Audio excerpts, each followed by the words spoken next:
ए तो बाँच के नीले साड़ी चमकदार बाँच के नीले साड़ी चमकदार।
आगे तोरे खातिर हाजिर जान, एक मिनट कि तोरे खातिर हाजिर तो से करही बड़ी प्यार।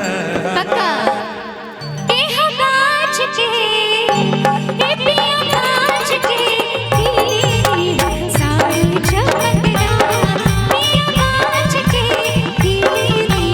साड़ी चमकदार।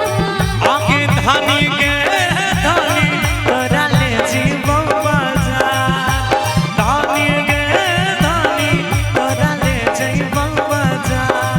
ए तो बाँच के ए धानी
घुराई देबो तोरा झुलावा झुलाई देबो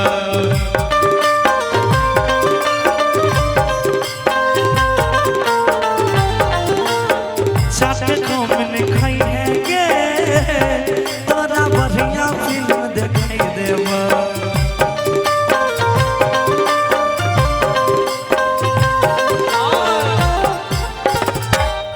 तोरा डिज्नीलैंड घुराई देबो चाट चाउमीन खिलाई देबो आ बढ़िया फिल्म अभी आशीष के फिल्म आइले है गर्मी गर्मी हाँ तोरा गर्मियों दिखाई देबो अच्छा ठीक है किए किए कि जे कहबे सब पूरा करबो सुन हमर सरकार ए पिया गाछ के ए धानी बाछ के हमें नाच के कीने साड़ी चमकदार ए पिया गाछ के कीने साड़ी चमकदार पिया पिया हमरे जी हम जा पिया पिया हमरे जी हम जा हमें नाच के ए पिया गाछ के गाछ के कीने साड़ी चमकदार हमें गाछ के कीने साड़ी चमकदार ओ धानी गे धानी तोरा ले जीबो बाजार धानी गे धानी तोरा ले जीबो बाजार ए तोय बाछ के ए धानी बाछ के ए धानी बाछ के कीनी साड़ी चमकदार ए तोय बाछ के कीनी साड़ी चमकदार ए पिया गाछ के कीने साड़ी चमकदार ए धानी बाछ के कीनी साड़ी चमकदार ए पिया गाछ के कीने साड़ी रथ के नंदन की अद्भुत रूप निहारे कि सिया सुकुमारी मिथिला के दुलारी सिया सुकुमारी मिथिला के दुलारी और कहेंगे क्या कि पाहुन हमर रघुवर धनुधारी पाहुन हमर रघुवर धनुधारी सिया सुकुमारी मिथिला के दुलारी सिया सुकुमारी मिथिला के दुलारी पाहुन हमर रघुवर धनुधारी पाहुन हमर रघुवर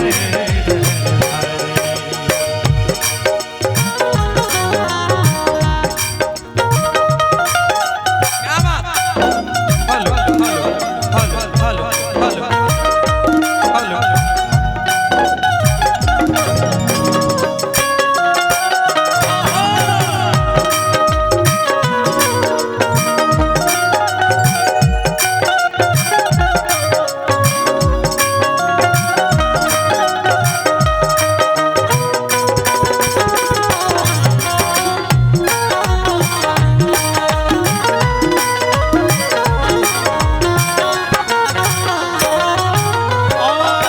चारों दुल्हन दस रथ के नंदन अद्भुत रूप निहारे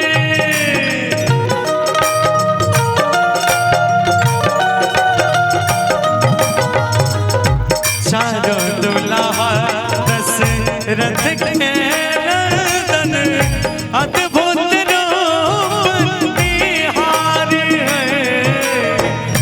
भेल मगन सुनि नर मुनि नारी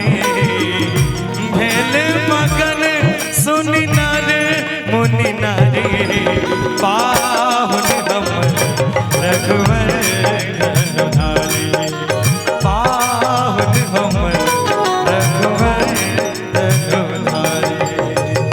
क्या बात है।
जैसे आज विवाह में दुल्हा दुल्हन दोनों लोग उपस्थित हैं और केवल वही नहीं है, उस मंडप पे सारे देवी देवता लोग उपस्थित होंगे, सब लोग वहां होंगे, बशर्ते उनका रूप ऐसा होगा कि हमको आपको दिख नहीं रहा। इसलिए कहा गया है क्या, रूप बदले ऋषि मुनि सब एला और पुष्पन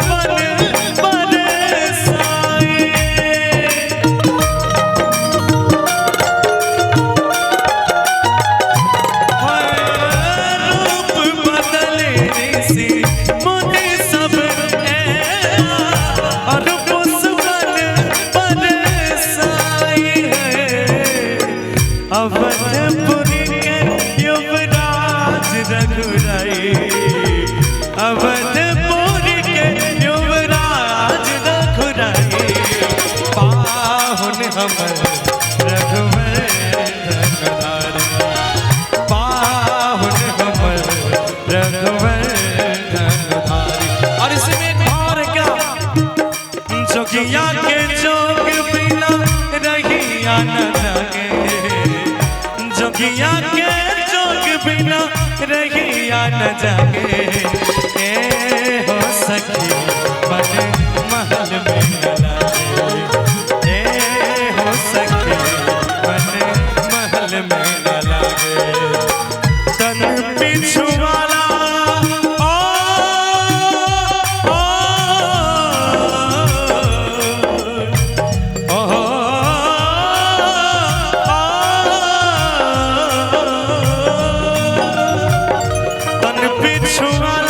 भाग्यवान आगे आगे, तन पिछु वाला भाग्यवान आगे आगे, ए हो सके मन महल में ए हो सके मन महल में, ए हो सके मन महल में, हो सके मन महल में।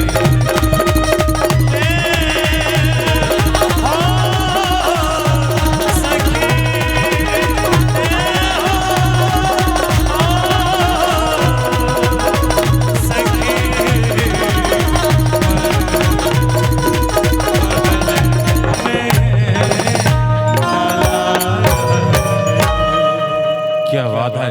नाम मुस्कान, मुस्कुराइए मुस्कुराइए, कोई नाम बात ठीक है दोनों का। नहीं नहीं बिल्कुल हम गलत, दोनों शानदार। ये कौन मच्छरदानी है, कौन ड्रेस है? मच्छरदानी नहीं जी, इसको कौन ड्रेस कहते हैं आप लोग? ये तो मेहरारू ना बतैले हो तोरा। इसको कौन सा ड्रेस कहते हैं आप लोग? घाघरा। मच्छर, हम लोग तो मच्छरदानी ये कहते हैं कि भैया कोनो गलत बात? क्या नाम आपका? मुस्कान। ठीक है, मुस्कान। ज्यादा उनके चक्कर में मत पड़िए, क्योंकि कहावत है कि ये जो हसीनों के बाल होते हैं, ये हम जैसे भोले भाले लड़कों को फंसाने के जाल होते हैं, है ना? हाँ हाँ, कि ये जो हसीनों के बाल होते हैं, ये हम जैसे भोले भाले लड़कों को फंसाने के जाल होते हैं, और ना जाने कितनों का खून पिया होगा इन्होंने, तब जाके इनके होठ लाल होते हैं।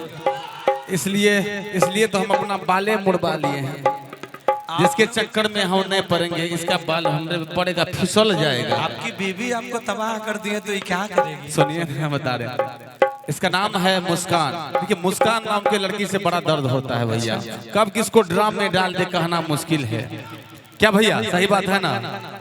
मुस्कान, अच्छा किसी का नाम होगा तो बुरा मत मानिएगा, हम लोग कलाकार हैं ऐसे बोलते हैं कि हम कहना चाहेंगे कि मुस्कुराओ तो कोई बात बने, कि मुस्कुराओ तो कोई बात बने, और गुनगुनाओ तो कोई बात बने। जी दूर रहने से फायदा क्या है, मेरे भाई साहब के बाहों में जाओ तो कोई बात बने, कोई बात बने।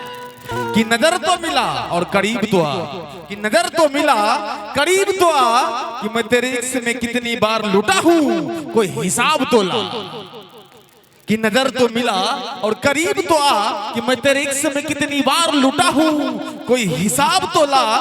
कि तेरी बदन की लिखावट में है उतार चढ़ाओ, कि तेरी बदन की लिखावट में है उतार चढ़ाओ।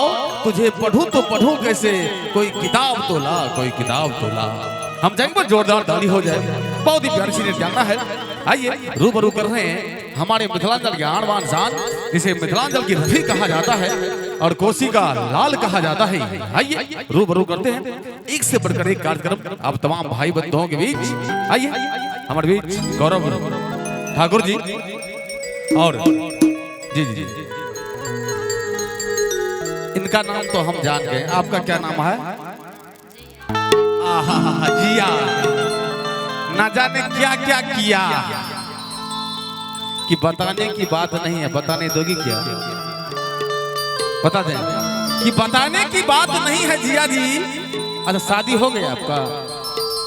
तब तो अच्छी बात है। शादी नहीं हुआ है तो अच्छी बात है।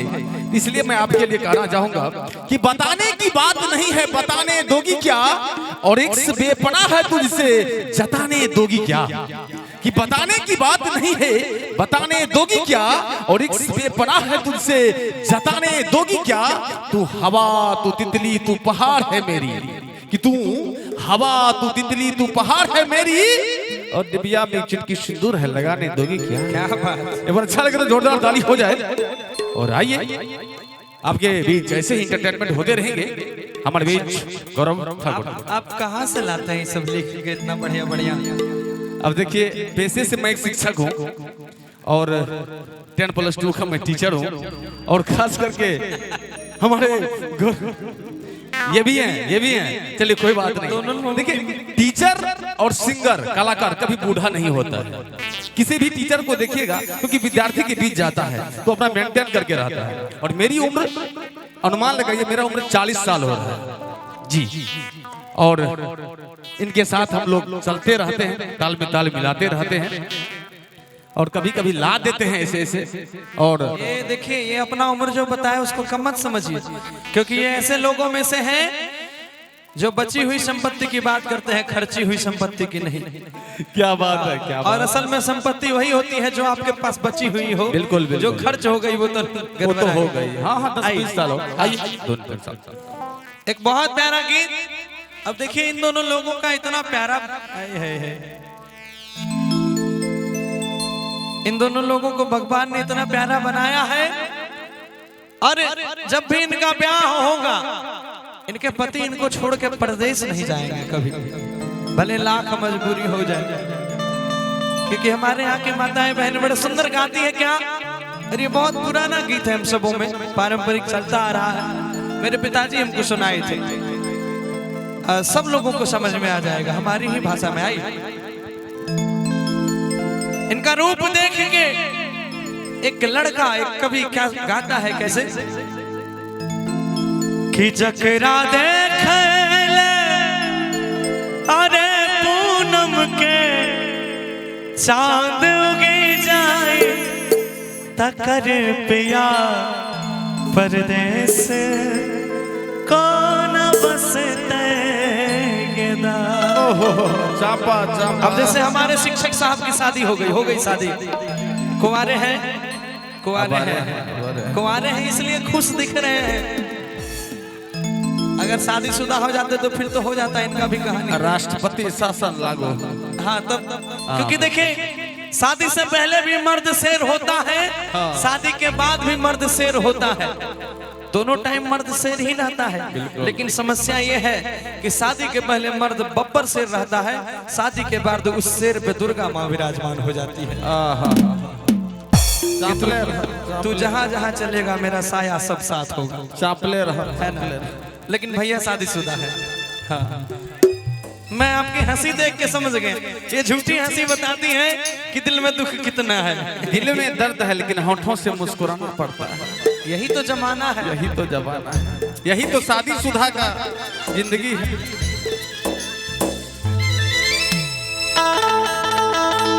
ताली हो जाए।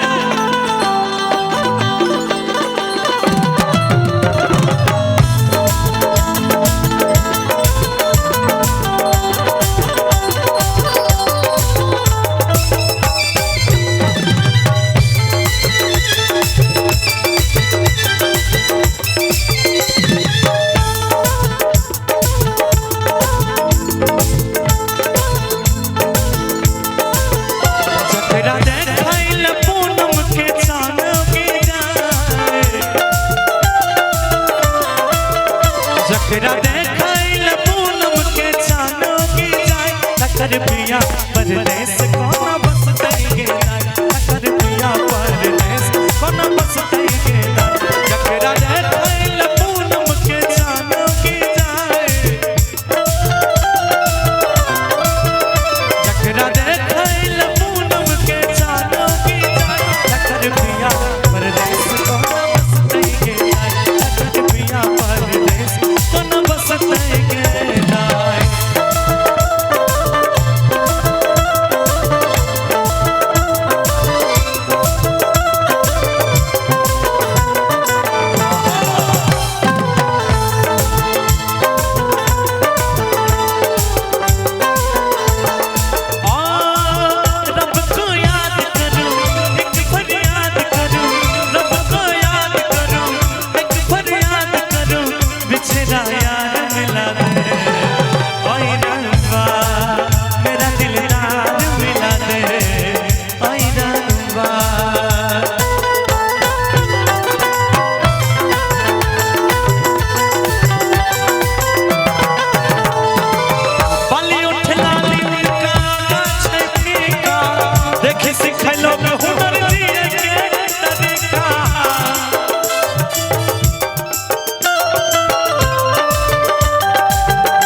सूरज डूबी जाए, यानी कि जिनको देखते हुए दिन कट जाती है, साँझ का सूर्य डूब जाता है, कि जेकरा ताकत दिन बीते साँझ का सूरज डूबी जाए, और कि ओकर पिया परदेस कोना बस तई जाए, ओकर पिया परदेस कोना बस तई जाए। जकरा देखाइल पूनम के चानो की जाए, जकरा देखाइल पूनम के चानो की जाए, तकर पिया परदेस कोना बस तई जाए, तकर पिया परदेस कोना बस तई जाए।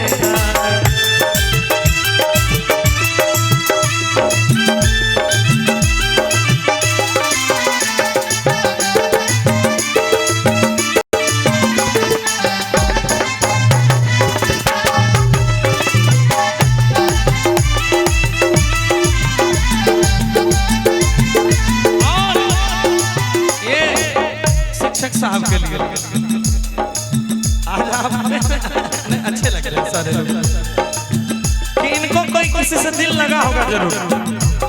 जब तक दिल नहीं लगता है बिहार में, तब तक बीपीएससी क्लियर नहीं होता है ना।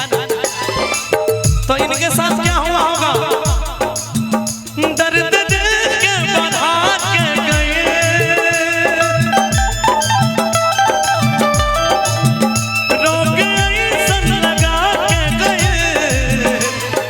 हितई में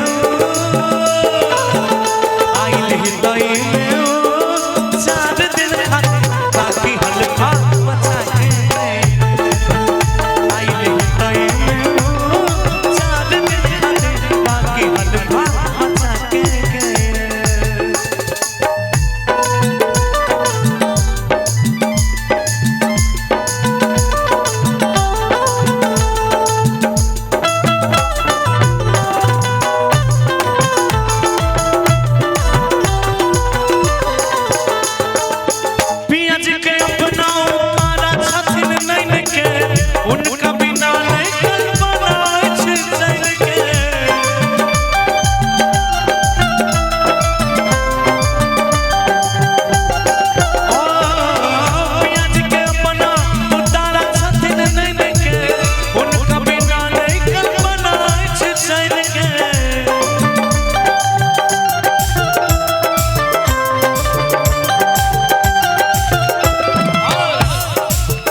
जहिना पानी बिन मछली के मन छटपटाए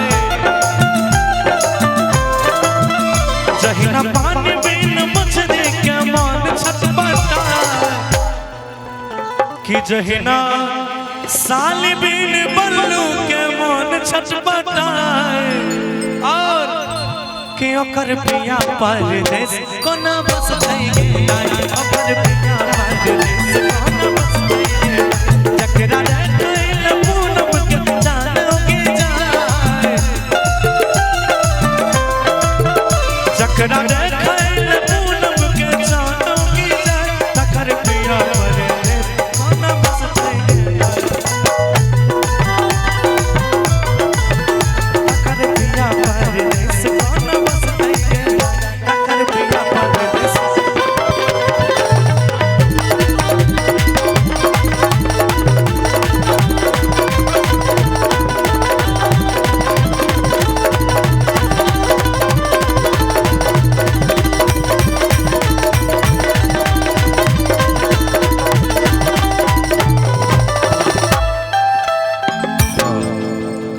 क्या बात है, जोरदार ताली हो जाए, जोरदार ताली हो जाए। अब सारे मिजाजी लोग बैठे हैं, हम चाहेंगे कि इनको भी बुला दीजिए और हम चाहेंगे कि आबाद कदी गोरी नाथ जिला जहानाबाद बर्बाद कदी जिया बिया जिया जिया जिया बहुत कुछ पता है, धीरे धीरे उस तरफ चलेंगे, एकदम चलेंगे। आपके जहानाबाद के बिक्कू जी बहुत अच्छे मित्र हैं मेरे, शिव कुमार, बहुत छोटे से जब स्ट्रगल में थे वो भी आइए। यहाँ का तो बहुत सारा कलाकार है, छोटा छोटा आशीष है और भी लोग, प्रभाकर है, दोनों बहुत प्यारे प्यारे कलाकार। अभी यहाँ के कलाकार हमें लगता है पूरे बिहार में गर्दा उड़ा रहे हैं। हाँ, खास करके आशीष। आइए